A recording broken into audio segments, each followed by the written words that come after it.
Grabe, may iba rin yung hatak ni Bia Milan. So Bia Milan, sa na hindi nakakalam, si Bia Milan is half Philippine-American. So, nung last 2024 mga kami, na ano po siya, nakoronahan bilang Miss Earthwater. So, and of course, model din po siya. And sa nakikita niyo mga kami, grabe yung katawan.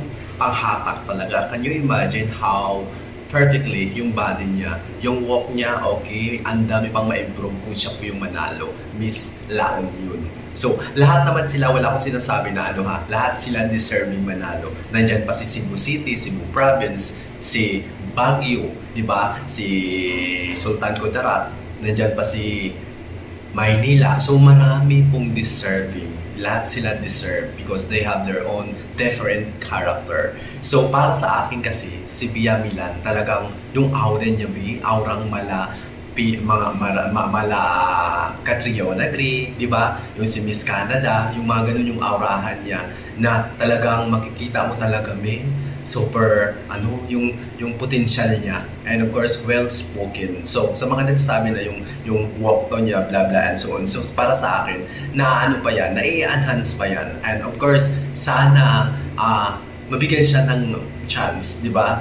Ang galing niya, the body was perfect. Doon ako sa body kasi nga, di ba, kung sa Piro po ang gaganapin ang Miss Universe, malala ang labanan. And of course, di ba, alam din naman natin mga Latina talagang iba yung level ng katangkaran. Sa mga hindi nakakaalam, si Bia Milan ay 5'11". So talagang pangrampahan, magiging 6-footer na ang ate mo. Siguro talaga kailangan lang niya yung suporta natin. And of course, 'di ba, ang maraming kandidata, sinasabi ko sa inyo, lahat sila deserve kasi si Nicole Borimio, I love her. Super. Si Cebu Province, si Cebu City, 'di ba? Ito yung mga kandidata na talagang manghihinayang ka kung hindi manalo. Alam mo yun, sila yun the best for me. And of course, mayroon pa si Tarlac. Si Tarlac, she's so pretty. Kung Pilipina ang beauty, ang habol mo siya, maganda siya.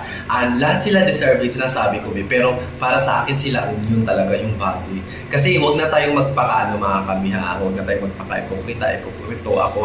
Ayaw ko nang iataas yung ano ko. Kasi para sa akin, di ba, pag pero ilaban mo doon, di ba? Pag hindi katangkaran, may lalamunin talaga ng buhay. Kasi doon talaga ganda lang, hindi lang basta ganda. Dapat may tangkad din. And of course, di real talk lang talaga. I-real talk ko lang yung sarili ko. Hawag naman magbasa naman ng nagpiling perfect. Hindi. Ang sinasabi ko lang, realidad na si Bia Milan, talagang siya yung isang tipong beauty queenly talaga, yung parang with the standard that you know, the Miss Universe looking for. Kasi di ba ang aurahan talagang sa aura pa lang kita mo talagang pang Miss Universe, di ba?